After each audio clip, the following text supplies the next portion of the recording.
Hello students, last video la importance of leadership பத்தி நம்ம discuss பண்ணோம். இன்னைக்கு வீடியோல லீடர்ஷிப் பத்தி நம்ம டிஸ்கஸ் பண்றோம். இதுவரைக்கும் நம்ம சேனலை சப்ஸ்கிரைப் பண்ணாதவங்க ப்ளீஸ் சப்ஸ்கிரைப் பண்ணுங்க. பெல் ஐகானை கிளிக் பண்ணிட்டு ஆல் பட்டன் கிளிக் பண்ணீங்கன்னா நான் போடுற வீடியோஸோட நோட்டிஃபிகேஷன் உங்களுக்கு இமிடியேட்டா வரும். டிஸ்கிரிப்ஷன் பாக்ஸ்ல இந்த சாப்டர் ப்ரீவியஸ் வீடியோஸுடைய லிங்க் கொடுத்துருக்கேன். அதை கிளிக் பண்ணி பார்க்கும்போது இந்த சாப்டர் வந்து உங்களுக்கு தெளிவா புரியும். ஓகே, லீடர்ஷிப் ஸ்டைல்ஸ்னால் என்ன அப்படின்னு பார்த்தீங்கன்னா, இப்போ ஒவ்வொருத்தருக்கும் ஒவ்வொரு விதமான அணுகுமுறை இருக்கும் இல்லையா, அப்ரோச்சிங் இருக்கும் இல்லையா. இப்போ வந்து எல்லா லீடர்ஸும் வந்து ஒரே மாதிரி இருக்காங்களா அப்படின்னா கண்டிப்பாக கிடையாது. இப்போ ஒரு சிலர் வந்து ரொம்ப தன்மையாக பேசுகிறவங்களா இருப்பாங்க. அதாவது ரொம்ப நிதானமாக தன்னுடைய ஃபாலோவர்ஸ்க்கு வந்து புரிய வச்சு, தன்னுடைய ரெஸ்பான்சிபிலிட்டி என்னன்னு புரிய வச்சு அவங்கள வந்து வேலை வாங்குறவங்க இருப்பாங்க. அவங்களுக்கான இம்பார்ட்டன்ஸ் வந்து அவங்களுக்கு கொடுப்பாங்க. இப்போ ஒரு சில லீடர்ஸ் வந்து பார்த்திங்கன்னா தான் என்ன சொல்கிறனோ அதை தான் அவங்க செய்யணும் அப்படின்ற ஒரு விதத்தை ஃபாலோ பண்ணுவாங்க இல்லையா. So different types of styles வந்து ஒவ்வொரு லீடர்ஸ்க்கும் வந்து வேறு மாதிரி இருக்கும். ஸோ அந்த லீடர்ஷிப் ஸ்டைலில் வந்து 3 இம்பார்ட்டண்ட் லீடர்ஷிப் ஸ்டைல்ஸ் வந்து இருக்குது அப்படின்னு சொல்கிறாங்க. அது வந்து பார்த்திங்கன்னா autocratic, democratic and laissez faire அப்படின்னு 3 விதமாக வந்து லீடர்ஷிப் ஸ்டைல்ஸை வந்து டிஃப்ரென்ஷியேட் பண்ணுறாங்க. There are many theories of leadership behavior and styles. Research studies have revealed certain traits and qualities which a leader might possess. However, there are not conclusive since many people may possess these qualities but may not be leaders. So, நிறைய types of leadership qualities இருக்குது. இந்த ஒரு சில qualities, எல்லா குவாலிட்டிஸுமே ஒரே leader கிட்ட வந்து இருக்குமா அப்படின்னா சொல்ல முடியாது. இல்லை எல்லா குவாலிட்டிஸ் இருக்கவங்களும் ஒரு நல்ல லீடராக இருக்காங்களா அப்படின்னா அதையும் நம்மளால் வந்து சொல்ல முடியாது. ஸோ அதை வந்து லீடர்ஷிப் ஸ்டைல்ஸை வந்து கிளாஸிஃபை பண்ணியிருக்காங்க. Depending upon the use of authority there are 3 basic styles. அவங்களுடைய அத்தாரிட்டி, அவங்களோட அதிகாரங்களை பேஸ் பண்ணி அவங்களோட லீடர்ஷிப் ஸ்டைலை வந்து 3 விதமாக பிரிச்சிருக்காங்க. That is autocratic, democratic and laissez faire அப்படின்னு 3 விதமாக பிரிச்சிருக்காங்க. ஃபஸ்ட்டு நம்ம பார்க்க போகிறது வந்து பார்த்திங்கன்னா ஆட்டோக்ராட்டிக் லீடர்ஷிப். ஆட்டோக்ராட்டிக் லீடர்ஷிப் வந்து பார்த்திங்கன்னா இதில் வந்து லீடர் வந்து என்ன பண்ணாங்க, தன்னுடைய ஃபுல் கண்ட்ரோல், ஓகேவா, அதாவது ஓவரால் டிசிஷன்ஸ் எடுக்கிறது எல்லாமே வந்து பார்த்திங்கன்னா அவர் தான் எடுப்பார். வேறு யாருடைய டிசிஷன்ஸையும் அவர் காதில் வாங்க மாட்டார். தான் என்ன முடிவெடுக்கிறோமோ அதை தான் வந்து அவர் வந்து இம்ப்ளிமெண்ட் பண்ணுவார். அவங்கள தான் ஆட்டோக்ராட்டிக் லீடர்ஷிப் அப்படின்னு சொல்கிறோம். அவங்களுடைய அப்ரோச் எப்படி இருக்கும் அப்படின்னு வந்து எப்படி இருக்கும்னா ஹைரார்கி, அதாவது டாப் டு பாட்டம் இருக்கு இல்லையா, மேனேஜர் அதாவது சிஇஓ, எம்டி, மேனேஜர்ஸ் அப்படின்னு ஹைரார்கி மூலிமா அவங்கவுங்களுடைய அதிகாரத்தை வந்து அவங்க வந்து இம்ப்ளிமெண்ட் பண்ணுறது. அப்படி தான் வந்து அவங்க என்ன பண்ணுவாங்க, அப்ரோச் பண்ணுவாங்க. அதே போல் அவங்க எடுக்கக்கூடிய முடிவு தான் வந்து கடைசி முடிவாக இருக்கும். அதே போல் டாப் டு பாட்டம் ஒவ்வொருத்தரும் அந்தந்த ஹைரார்கி ஏற்ற மாதிரி என்ன வந்து டிசிஷன்ஸ் எடுத்து இம்ப்ளிமெண்ட் பண்ணுறாங்களோ அதை தான் எல்லாருமே வந்து ஃபாலோ பண்ணுற மாதிரி இருக்கும். ஓகேவா, யாருடைய எந்த இன்டர்ஃபியரன்ஸும் வந்து அந்த டிசிஷன் மேக்கிங்கில் இருக்காது. லீடர்ஸ் மட்டும்தான் அந்த இடத்துல டிசிஷன் எடுப்பாங்க. ஸோ இந்த ஆட்டோக்ராட்டிக் லீடர்ஷிப்னால் வந்து பார்த்திங்கன்னா என்ன அட்வான்டேஜ் அப்படின்னு பார்த்தீங்கன்னா, என்ஷோர் குவிக் டிசிஷன் மேக்கிங். குவிக்காக வந்து அவங்களால டிசிஷன்ஸ் வந்து எடுக்க முடியும். ஓகேவா, அதை ஆக்ஷனாகவும் இம்ப்ளிமெண்ட் பண்ண முடியும். அதே போல் அவங்க எடுக்கக்கூடிய அந்த டிசிஷனில் வந்து பார்த்திங்கன்னா தெளிவு இருக்கும். அதுக்கேற்ற மாதிரி கிளியராக வந்து தன்னுடைய ஃபாலோவர்ஸை வந்து அவங்க டைரக்ட் பண்ணி கொண்டு போக முடியும். எஸ்பெஷலி அதாவது ஒரு ஹெக்டிக்கான ஒரு சுச்சுவேஷன் வருதுன்னா அந்த சுச்சுவேஷனுக்கு ஏற்ற மாதிரி இமீடியட்டாக ஒரு டிசிஷனை எடுத்து அதை இம்ப்ளிமெண்ட் பண்ணுறது அப்படின்றது வந்து எதில் பாசிபிள்னா ஆட்டோக்ராட்டிக் லீடர்ஷிப்பில் வந்து பாசிபிள் வந்து இருக்குது. ஆனால் இதுலேயே சில டிஸ்அட்வான்டேஜஸும் இருக்குது. என்ன அப்படின்னு பார்த்தீங்கன்னா, அதாவது எம்ப்ளாயீஸினுடைய கருத்துக்களையே வந்து இவங்க கேட்க மாட்டாங்க. அவங்கள வந்து ஒரு அண்டர் வேல்யூ பண்ணுறது, அவங்களுடைய எந்த விஷயத்தையுமே காதில் வாங்கிக்க மாட்டாங்க, அவங்கள அப்ரிஷியேட் பண்ண மாட்டாங்க. ஓகேவா, இது என்னாகும் அப்படின்னா எம்ப்ளாயீஸினுடைய ஜாப் டிஸ்சாட்டிஸ்ஃபேக்ஷன், தன்னுடைய வேலையில் ஒரு திருப்தி இல்லாத தன்மையை வந்து ஏற்படுத்திடும். ஓகேவா, அதே போல் வந்து பார்த்திங்கன்னா அவங்களுக்குன்னு சில ஐடியாஸ் இருக்கும், இன்னோவேஷன்ஸ் இருக்கும் இல்லையா, அது எல்லாத்தையுமே வந்து வெளிக்கொண்டு வரவே முடியாது. காரணம் என்னென்னா அந்த லீடர் தான் முழுக்க முழுக்க டிசிஷன்ஸ் எடுக்கிறவராக இருக்கிற பட்சத்தில் ஃபாலோவர்ஸனுடைய எந்த ஒரு ஐடியாஸையுமே வந்து அவங்க வந்து காதுலேயே வாங்க மாட்டாங்க.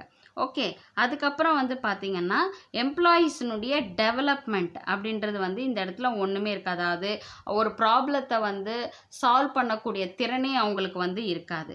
எல்லாத்துக்குமே லீடரை தான் டிபெண்ட் பண்ணி இருக்கிற மாதிரி இருக்கும். டிசிஷன் மேக்கிங்கும் வந்து பார்த்திங்கன்னா அவங்க என்ன டிசிஷன் எடுக்கிறாங்களோ அதை அப்படியே கண்ணை மூடிட்டு அவங்க இம்ப்ளிமெண்ட் பண்ணுற மாதிரி தான் இருக்கும்.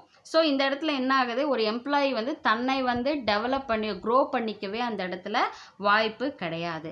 அப்படி இருக்கிற பட்சத்தில் ஆட்டோமேட்டிக்காக என்ன ஆகும், எம்ப்ளாயி டர்ன் ஓவர், ஆட்டோமேட்டிக்காக எம்ப்ளாயீஸ் வந்து வேலையை விட்டு வேறு இன்னொரு கம்பெனிக்கு போகக்கூடிய ஒரு சூழல் வந்து ஏற்படும். இதெல்லாம் வந்து ஆட்டோக்ராட்டிக் லீடர்ஷிப்பில் வந்து சொல்லப்பட்டிருக்கு. An autocratic leader gives orders and expects his subordinates to obey these orders. Autocratic leader வந்து அவர் என்ன ஆர்டர் போடுறாரோ அதை தான் தன்னுடைய சபார்டினேட்ஸ் வந்து ஃபாலோ பண்ணி அந்த ஆர்டரை வந்து ஃபுல்ஃபில் பண்ணணும். If a manager is following this style then communication is only one way with the subordinate. So இப்போ ஒரு மேனேஜர் வந்து ஆட்டோக்ராட்டிக் லீடர்ஷிப் ஸ்டைலில் ஃபாலோ பண்ணுறாரு அப்படின்னா அப்போது கம்யூனிகேஷன் வந்து ஒன் வேயாக தான் இருக்கும். அதாவது மேனேஜர் கிட்டேருந்து ஒர்க்கர்ஸ்க்கு போகக்கூடிய அந்த ஒன் வே கம்யூனிகேஷன், ஒரு வழி கம்யூனிகேஷன் மட்டும்தான் அவங்களுக்குள்ள இருக்கும். And acting according to the command given by the manager. Subordinates என்ன பண்ணுவாங்க, அவர் கொடுத்த அந்த ஆர்டரை அக்செப்ட் பண்ணி அந்த ஒர்க்கை வந்து கம்ப்ளீட் பண்ணி கொடுப்பாங்க. This leader is dogmatic, that is does not change or wish to contradictor. எந்த விஷயத்துலையுமே அவங்க வந்து தன்னுடைய டிசிஷன்ஸை வந்து இந்த ஆட்டோக்ராட்டிக் லீடர்ஸ் வந்து மாற்றிக்க மாட்டாங்க. His following is based on the assumption that reward or punishment both can be given depending upon the result. அதாவது ஒருத்தவங்களுக்கு வந்து ஒரு ரிவார்டை கொடுக்கதான், அவங்க ஒர்க்குக்கு ஏற்ற மாதிரி அவங்களுக்கான ரிவார்டை கொடுக்கறதும் சரி, இல்லை பனிஷ்மெண்ட் கொடுக்கறதும் சரி, எப்படின்னா அவங்க என்ன மாதிரியான ஒர்க் பண்ணுறாங்க, எப்படிப்பட்ட ஒரு ரிசல்ட்டை வந்து கொடுக்குறாங்க, அதை பேஸ் பண்ணி தான் வந்து இருக்கும். So this leadership style is effective in getting productivity in many situations like in a factory where the supervisor is responsible for production on time and has to ensure labour productivity. So இந்த leadership ஸ்டைலில் வந்து பார்த்தீங்கன்னா productivity அப்படின்றது வந்து நல்லா இருக்கும். ஒரு ஃபேக்ட்ரியில் வந்து ப்ரொடக்ஷன் வந்து கரெக்டான டைமில் சரியான ப்ரொடக்டிவிட்டி வந்து கொடுக்க முடியும். ஓகேவா? ஏன்னா ஒன் வே கம்யூனிகேஷன் தான், அந்த கம்யூனிகேஷனை ஃபாலோ பண்ணி தான் ஒர்க் பண்ணுறாங்க. ஸோ அந்த ஒர்க்கை வந்து கரெக்டான டைமில் அவங்க முடிச்சு கொடுத்துருவாங்க. So quick decision making is also facilitated. குவிக்காக ஒரு டிசிஷனை எடுக்கிறதுக்கான வாய்ப்புகளும் இருக்குது. But there are variations also. They may be listen to everyone's opinion, consider subordinates ideas and concerns, but the decision will be their own. But இதில் என்ன variations கொடுக்கலாம் அப்படின்னா, they may listen to everyone's opinion, எல்லாருடைய ஒப்பீனியனும் கேட்குறதா கூட இருக்கலாம், இல்லை வந்து சபார்டினேட்ஸினுடைய ideas concerns எல்லாத்தையுமே அவங்க வாங்கிட்டா கூட அவங்களுடைய ஓன் டிசிஷன் தான் அந்த இடத்துல எடுக்கப்படும். ஓகேவா? யாருடைய இன்டர்ஃபியரன்ஸும் அதில் இருக்காது. இதுதான் வந்து பார்த்திங்கன்னா ஆட்டோக்ராட்டிக் லீடர்ஷிப். செகண்ட் வந்து பார்த்திங்கன்னா டெமோக்ராட்டிக் லீடர்ஷிப். டெமோக்ராட்டிக் லீடர்ஷிப்பை வந்து பார்ட்டிசிபேட்டிவ் லீடர் அப்படின்னும் நம்ம சொல்லலாம். ஸோ இவங்க வந்து பார்த்திங்கன்னா லீடர்ஸ் வந்து ஆக்டிவ்லி டீம் மெம்பர்ஸை வந்து டிசிஷன் மேக்கிங் ப்ராசஸில் இன்வால்வ் பண்ண விடுவாங்க. ஓகேவா? இந்த இடத்துல லீடர்ஸ் டெமோக்ராட்டிக் லீடர் ஸ்டைலில் பொறுத்த வரைக்கும் லீடர்ஸ் என்ன பண்ணுவாங்கன்னா டீம் மெம்பர்ஸை வந்து டிசிஷன் மேக்கிங் எடுக்கிற இடத்துல அவங்களையும் இன்வால்வ் பண்ண விடுவாங்க. ஓகேவா? அவங்களுடைய கருத்துக்கள், அவங்களுடைய சஜஷன்ஸ், இது எல்லாத்தையுமே வந்து அவங்க என்ன பண்ணுவாங்க, கன்சிடர் பண்ணி அதுக்கேற்ற மாதிரி அவங்க வந்து என்ன பண்ணுவாங்க, டிசிஷன் வந்து எடுப்பாங்க. ஓப்பன் டிஸ்கஷன் வைப்பாங்க. ஒவ்வொரு ஃபாலோயர்ஸினுடைய கருத்துக்கள் என்ன அப்படின்றத எடுத்துக்கிட்டு அதுக்கேற்ற மாதிரி எல்லாத்தினுடைய கலவையாக வந்து ஒரு டிசிஷன் வந்து அவங்க எடுப்பாங்க. அவங்களுடைய ஃபீட்பேக் சஜஷன்ஸை வந்து அவங்க வேல்யூ பண்ணுவாங்க. அதே போல் வந்து பார்த்திங்கன்னா நிறைய வந்து க்ரியேட்டிவான க்ரியேட்டிவான இன்னோவேட்டிவான ஐடியாஸும் வந்து அவங்களுக்கு வந்து கிடைக்கும் இல்லையா. ஒரு ஃப்ரீயாக வந்து ஒரு எம்ப்ளாயீஸை நம்ம ஒரு கருத்தை கேட்டோன்னா அவங்களுக்குள்ளே இருக்கக்கூடிய அந்த ஐடியாஸ் எல்லாமே வந்து வெளிக்கொண்டு வர முடியும். ஓகேவா. அவங்களுடைய டீம் மெம்பர்ஸை வந்து அண்டர்ஸ்டாண்ட் பண்ணி அவங்களுடைய கருத்துக்களை லிசன் பண்ணி ப்ரியாரிட்டைஸ் பண்ணிவிட்டு என்ன டிசிஷன் எடுக்கணுமோ அதுக்கேற்ற மாதிரி அவங்க வந்து டிசிஷன் எடுப்பாங்க. ஓகே. அதே போல் வந்து பார்த்திங்கன்னா எம்ப்ளாயீஸ் வந்து அப்போ என்ன எம்ப்ளாயீஸ் ஃபீல் பண்ணுவாங்க அப்படின்னா அவங்கள வேல்யூ பண்ணுறாங்க, அவங்கள வந்து மோட்டிவேட் பண்ணி என்கரேஜ் பண்ணுறாங்க அப்படின்ற ஒரு எண்ணத்தை வந்து எம்ப்ளாயீஸ்க்கு வந்து அவங்க க்ரியேட் பண்ணுறாங்க. அப்போது ஆட்டோமேட்டிக்காக என்ன இன்ஃப்ளூயன்ஸ் ஆகும்னா அவங்களுடைய ஒர்க்கிங் லெவலும் வந்து இன்க்ரீஸ் ஆகும். ஓகேவா. So a democratic leader will develop action plans and makes decision in consultation with his subordinates. அவங்க சபார்டினேட்டை கன்சல்ட் பண்ணி தான் வந்து டிசிஷன்ஸை வந்து எடுப்பாங்க. he will encourage them to participate in decision making. This kind of leadership style is more common nowadays since leaders also recognize that people perform best if they have set their own objectives. So இன்றைக்கி இருக்கிற காலகட்டத்தில் modern டேஸில் வந்து பார்த்திங்கன்னா இந்த democratic leader தான் வந்து நிறைய இடங்களில் வந்து இருக்காங்க. அதாவது பீப்புளுடைய பர்ஃபார்மன்ஸ் வந்து பெஸ்ட்டாக இருக்கணும் அப்படின்னா அவங்களுடைய கோலை வந்து அவங்களே செட் பண்ணிக்கிட்டாங்கன்னா ஆட்டோமேட்டிக்காக அவங்களுடைய ஒர்க்கும் வந்து சக்ஸஸ்ஃபுல்லாக இருக்கும். ஸோ அதனால் என்ன பண்ணுறாங்க அப்படின்னா அவங்களுக்கான ஒரு ஃப்ரீடமை வந்து கொடுக்குறாங்க. So they also need to respect others opinion and subordinates to perform their duties and accomplish organizational objectives. So அவங்களுடைய ஒப்பீனியனுக்கு வந்து அவங்க வந்து என்ன பண்ணுறாங்க, செவி சாய்க்கிறாங்கன்னு சொல்லலாம். ஓகேவா. அண்ட் சப்போர்ட் சபார்டினேட்ஸ்க்கு வந்து ஒரு சப்போர்ட்டிவாகவும் இருக்காங்க, மோட்டிவேட் பண்ணுறாங்க, அவங்கள வந்து என்கரேஜ் பண்ணுறாங்க, அவங்களுடைய டியூட்டிஸை வந்து பர்ஃபெக்டாக வந்து அவங்க வந்து பர்ஃபார்ம் பண்ணுறதுக்கும் ஆர்கனைசேஷனுடைய ஆப்ஜெக்டிவ்ஸை வந்து ரீச் பண்ணுறதுக்கும் வந்து இது ஹெல்ப்ஃபுல்லாக இருக்குது.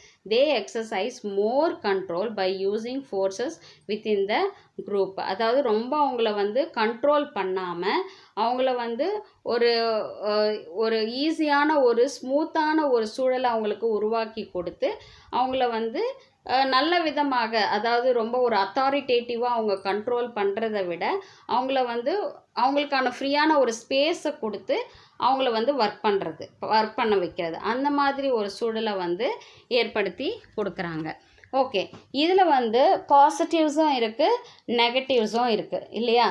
ஸோ பாசிட்டிவ்ஸ் அப்படின்னு பார்த்தீங்கன்னா அவங்களுடைய ஸ்கில் செட், அவங்களுடைய எக்ஸ்பீரியன்ஸ், இது எல்லாமே இன்னோவேஷன்ஸ் எல்லாமே வந்து பார்த்திங்கன்னா இந்த இடத்துல வந்து வெளியே வரும் இல்லையா.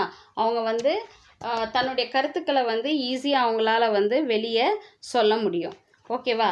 இதுவே வந்து நெகட்டிவ் அப்படின்னு வந்து பார்த்திங்கன்னா டிசிஷன் மேக்கிங் வந்து ஸ்லோ ஆகிடும் இல்லையா. ஏன்னா ஒவ்வொருத்தருடைய கருத்தையும் நம்ம கேட்கும் பொழுது ஆட்டோமேட்டிக்காக it will take some time, more time இல்லையா. ஸோ ஆட்டோமேட்டிக்காக என்ன ஆகும் அப்படின்னா ஏதோ ஒரு டிசிஷன் எடுக்கக்கூடிய ஒரு சூழல் வந்து ஏற்பட்டுரும். அதே போல் நிறைய கான்ஃப்ளிக்ஸ், அதாவது டிஃப்ரெண்ட் டைப்ஸ் ஆஃப் ஒப்பீனியன்ஸ் வந்து கிடைக்கும் ஒவ்வொருத்தர்கிட்ட இருந்தோம். அப்போது ஆட்டோமேட்டிக்காக என்ன ஆகும் அப்படின்னு வந்து பார்த்திங்கன்னா அவங்களுக்குள்ள சில மனஸ்தாபங்களோ இல்லை சச்சரவுகளோ வர்றதுக்கான வாய்ப்புகள் இருக்குது.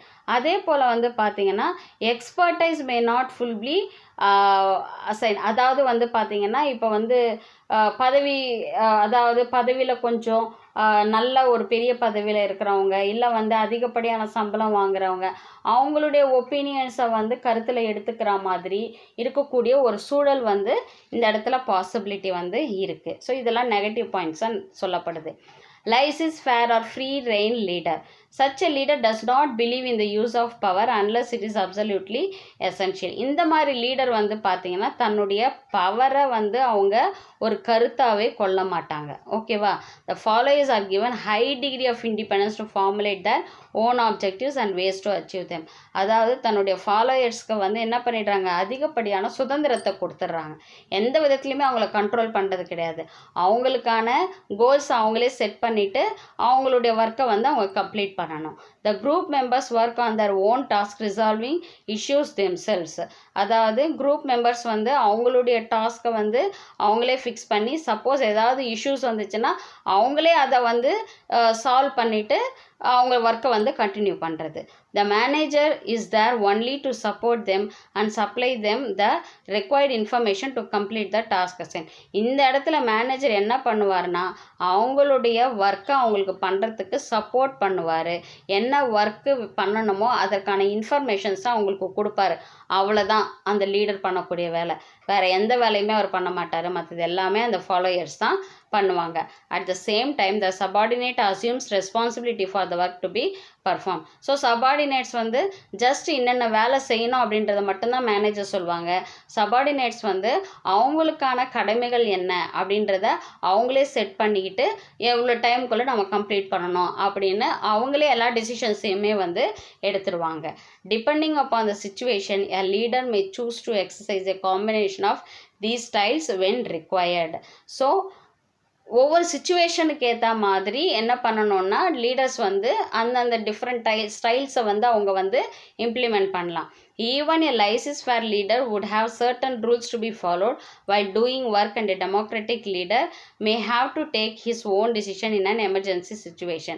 laissez-fareல வந்து பார்த்தீங்கன்னா அதாவது தேர்ட் ஸ்டைல் இருக்கு இல்லையா, அதில் வந்து பார்த்தீங்கன்னா லீடர் வந்து சில சர்டன் ரூல்ஸ் அண்ட் ரெகுலேஷன்ஸை வந்து சபார்டினேட்ஸ் ஃபாலோ பண்ணுற மாதிரி வைக்கணும். இல்லைன்னா ஒரு என்ன சொல்கிறது, ஒரு கட்டுப்பாடு இல்லாமல் அவங்க வந்து ரொம்ப ஃப்ரீடமாக தேவைப்பட்ட நேரத்தில் வேலை செய்கிறதும் இல்லை வேலை செய்யாமல் இருக்கிறதும் இல்லை வந்து ஏனாதானோன்னு ஒர்க் பண்ணுறது, இந்த மாதிரி ஒரு சூழலை வந்து க்ரியேட் பண்ணாமல் அந்த சிச்சுவேஷனுக்கு தகுந்த மாதிரி மேனேஜர் வந்து ஒரு டிசிஷன் எடுத்து ஒர்க்கர்ஸ்க்கு வந்து ஃபாலோ பண்ண வைக்கணும் அப்படின்றது தான் சொல்கிறாங்க. இதுதான் வந்து லீடர்ஷிப் ஸ்டைலில் 3 டைப்ஸ் ஆஃப் லீடர்ஷிப். இதில் ஏதாவது உங்களுக்கு டவுட்ஸ் இருந்துச்சுன்னா கமெண்ட் செக்ஷனில் கமெண்ட் பண்ணுங்கள். உங்கள் டவுட்ஸை வந்து நான் கிளாரிஃபை பண்ணுறேன். ஸோ நெக்ஸ்ட் வீடியோவில் நம்ம பார்க்கலாம். தேங்க்யூ.